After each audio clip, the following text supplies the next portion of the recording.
Regulatory reform can best be described as the problematic pillar. For far too long, Michigan has been overburdened by way too many regulations. Well, thanks to the efforts of Farm Bureau members, one such regulation dealing with truck and trailer weights is on its way out. Federal motor carrier safety regulations allow states to exempt commercial motor vehicles up to 26,001 pounds from interstate motor vehicle regulations. Michigan has been enforcing vehicles down to 10,001 pounds, but if you're not a business and you're over the 10,000 pounds, you're exempt, and therein lies the problem. Monty Bordner owns and operates Bordner Angus Farms in St. Joseph County. Just a few miles from his doorstep, the states of Indiana and Ohio are at the 26,000 pound threshold, and he feels it's time Michigan adopts the same. The problem with this law of enforcing the motor carrier rules down to 10,000 pounds is the inconsistency of enforcement. Quite honestly, right around this area, St. Joe County, the guys I see they kind of pick on is the rental place, the rent-to-own place with a 1-ton box van. If we really think about it, if I'm pulling this unit and I've got cattle in there or a horse going to a pasture to move cattle or something, I've got to have a DOT number. If somebody has that unit, this same unit, going to a horse show for pleasure riding, they don't. So I guess I have to ask, is it really a safety issue? If it was about safety, everybody should comply. Tristan Cole grows apples, strawberries, and vegetables in Antrim County. He took the opportunity to discuss the matter of truck weights with his state representative Greg McMaster and Lieutenant Governor Brian Calley during a farm visit in 2011. That discussion resulted in House Bill 5228. For example, on our farm, the 1-ton truck that we want to use to haul apples from the location here to another point of sale, we use it maybe half a dozen times a year. And so to put the effort of registration, and we don't even keep a plate on it the whole year, was going to be something we didn't want to look at.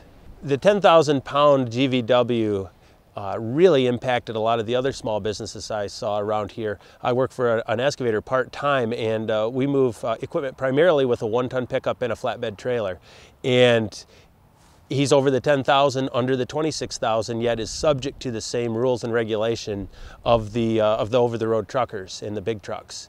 And as I was looking at this issue, it seemed like something should be done about this. And so I approached the Lieutenant Governor and our representative, and I said, you know, this is something that we should change back to the 26,000 pounds. The idea about safety was very prevalent for the Michigan State Police. They wanted to make sure that people were protected, it's safe-wise. They didn't want to see accidents increase and a loss of life. So we asked them to bring solid evidence to the table. All it was anecdotal. I have to go on facts. So when I looked at what they brought forward, the intent and the idea was good, but there just wasn't credible evidence for them to suggest that we keep it at 10,001 pounds. So I asked them, come back in 3 years with credible evidence, not anecdotal. We're going to raise it back up to 26,001 pounds and exempt those vehicles, combination weight, all the way on down. And once they bring information back to us, we'll go ahead and reassess it. Because at the rate it was going, we had people that were in the Nursery Association. We had snow plowers that were complaining, being pulled over for a couple of hours when they could have not been pulled over at all, that it was a very minor infraction and it was really hurting business. So the idea was to reduce that regulatory burden and allow that freedom to be able to operate as long as they're doing it by the statute of the law. The measure in its current form, passing the House unanimously, would still require drivers of vehicles over 10,000 pounds to undergo medical exams, but would exempt the federal ID number, annual inspections, and logbooks. I believe the legislature the House got this one right, that this is just just another one of those regulations that's an annoyance and costs money. It costs, you know, it's costing some producers a fair amount of money when they get nicked for a ticket. And really, it's very difficult to understand what is expected of them.